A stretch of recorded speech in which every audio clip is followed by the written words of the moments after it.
Hey kunjani bhuti waseMozambique? Awumind wena indaba yophuthu ne? Awumind futhi uziphethele iflower yakho uzozenzela uphuthu. Uzozenzela uphuthu ne ngeflower, no problem. On a serious note, I don't want to lie. Ungizwisa ubuhlungu. Uyangidabukisa and you break my heart. You break my heart. Yet ngizokhuluma yiphi language ngoba phela mina isiPortuguese angisazi and isishangana angisazi. So I hope ke ngizozama ukumix things zami ngesizulu. Ngoba isiZulu ngathi uyasizwa kangcono. Alright. Bheka bhuti besingena problem nabantu baseMozambique. Besingenayo problem nabantu baseLesotho, besingenayo inkinga nabantu baseSwaziland. Okay. Inkinga yethu iqale masidelelwa abantu baseZimbabwe nabaseNigeria. Bayadelela labo bantu. So sithe sizama ukufocusa kulabo bantu labo. Kwabe sekufakwa abaseTopia nabaseSomalia. NabaseBangladesh nabasePakistan. Sazama ukudila nani nabantu baseZimbabwe. Although iZimbabwe nayo iSADC, but abantu baseZimbabwe bayinyongo bayadelela. So they are not like yourselves. Abafana nabantu baseMozambique, abafana nabantu baseLesotho naseSwazini. Abasemalangu babekela eceleni okwamanje for a reason because yibo abaphethe South Africa khona manje and they are really destroying this country because of their silent hatred and agendas of colonialist quests and the likes. Ngingangeni kakhulu kwimalawo. Besingenankinga kangako nani. But niyadelela. Nivele nangena ama-issue ebekwe ngaqondanga nina kahlehle. And also, alright, nivele nadelela and then maniqeda ningcolisa amadolobha ethu. Nina abantu baseMozambique ningcolile. Yeah, untidy. It's like nizonda ukuba clean. So sinivumela ukuthi nisizwe yithi ukuthi nizothengisa ey'tradini zethu. Maniqeda niyangcolisa. You have got no regard for hygiene. So far, you're spreading dirt. You're destroying. You're devaluating our property. Nenze ukuthi ilento ivalue ezindlu zethu ishone phansi. Masinithi siyanqashisela uza umuntu oyi-1. Next thing seke yifamily enkulu. So far, and then which at the same time akusikho ukuthi abantu baseMozambique ba innocent. Niyigebengu. Nibambana inkunzi, nenza ama-house break-in, you are car thieves, namaphoyisa enu la nwagcwalise kuma-police station ethu, yini enishushumbisa ama-elento, yini iy'moto zethu. So in that process nenzani, niyasibulala, you're killing black South Africans.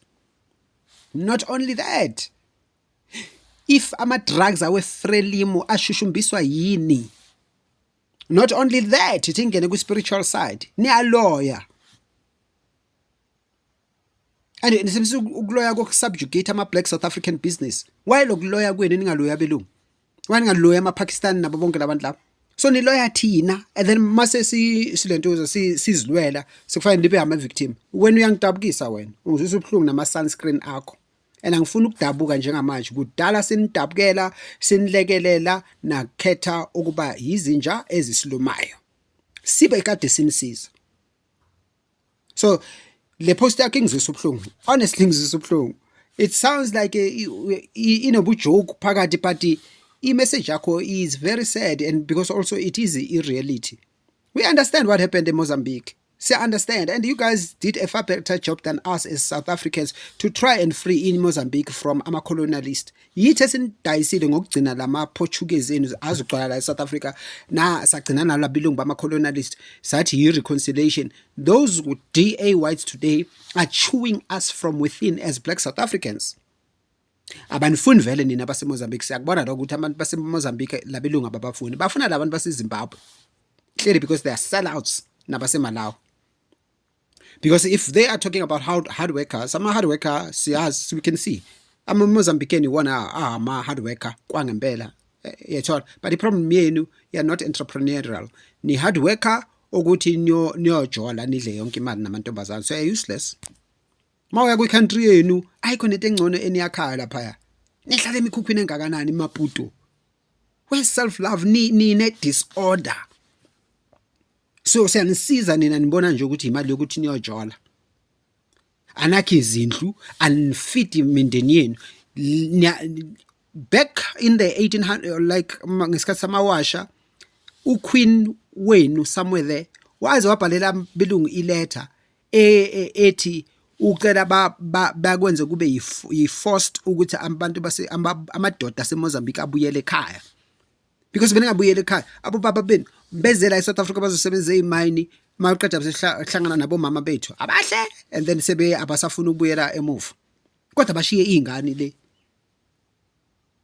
So zonke lezi zinto lezi so sizamile ukunisiza kunini sinisiza eMozambique kanti nina nisizakala nini kanti nizohlala nisizwa njalo angithi nani fanele nikwazi ukuphakama. We can see ukuthi uRamaphosa unenzini and uRamaphosa usemezela abelungu yethola ne-ANC sebenzela abelungu the time thina sanikhuza from within and mhlawumbe wena awuqhamuka ku-Frelimo yazi unenhliziyo engathi akuseye Frelimo ngathi wena uphuma ku-Renam yabo because uyangidabukisa bhuti uyangidabukisa. So sazama ukuthi sikhombise ukuthi u-ANC udodi we-organization ozo-destroy ama-black South African but nena lama country enu alokhu asupportana nalo dodi we-ANC nasalenza thina sinitshela because we were within the country sibona ukuthi kuzokwenzakalani makungena labo dodi nina naba support but ke mhlambe wena uphuma kwi-Renamo you didn't support the ANC. Uyadabukisa bhuti into ikhulumayo iqiniso futhi engeke ngikwazi ukuliphika. It's true my brother. We had no intentions to actually target abantu baseMozambique but angeke nizothi ngena kuma-pavement ethu nisi-replace ekugcwaleni nanodwa yindelelo lelo. Angeke nizongena kuma-pavement ethu niwangcolisa nifuna ukuba clean nina akusile country yabantu abangcolile le. So if you want to be ukuthi sinilekelele ake nithande amanzi ake nigcine indawo iclean. Even naseMozambique mbuya khona ni untidy, just try and be clean. And then yes uqinisile fanele sisebenzisane ukuthi siphushe labantu abacindezela ama country ethu ngiyakuvuma lokho. We were supposed to do that. We expected thina ukuthi iSADC nizosilekelela ukudrive out these wicked Nigerians and all these people who came here to destroy us nalama Muslim anibulalayo lapha eLentuza eMozambique. That's exactly what we were supposed to do. Mara nina nisiza bona kanye labantu laba noma uya kulezi iphaza lezi sigcwele la eSoweto and everything yini bantu baseMozambique enisiza lama Somalians and everything. So sithini bekele eceleni but you are actively participating in destroying black South Africans yourselves. Waze wangidabukisa angisafuni ukudabukela abantu bokuhamba because nisiyuzile and niyadelela you guys. So if you are making that proposal akube kanje ke webhuti qoqa abantu baseMozambique nixoxe nathi kangcono but kuzofanele abaningi bahambe ukuhamba bona abaningi fanele bahambe bonke labantu laba sisafuna ukuklina amadolobha ethu kungcole kakhulu but iqoqanani somehow and know ukuthi you are supposed to assist black South Africans in our quest yokukhulula le country. There are many enemies that we have now, so you want to be on our side, help us but not by destroying us. Akeniyeke imoto zethu lezi nitshontshayo and all these criminal activities that they are doing, including the Frelimo drugs that they are distributing.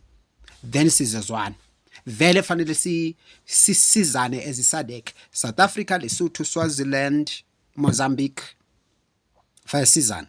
Ngicela kubekela eceleni iZimbabwe neMalawi ngicela kubabekela eceleni for now but bantu baseMozambique you are part of people abasidelelayo and sanishadise labo sisi bethu nabo mamncane nabo auntie bethu but nadelela and nizigebengu. But I know if ningake nivusa ubuntu we can have better relationships with yourselves. So uqinisile kulento oyishoyo ngiyavumelana nayo waze wangidabukisa webhuti but ke inkinga ukuthi nisuke najoyina lezi zitha zethu against us kodwa sineminyaka sinilekelela kwi-country yethu. Alright, so stop that but for now nizochaphazeleka kodwa kuzolunga but yenzani ukuthi kulunga ngokwenza into right nina self. Thank you.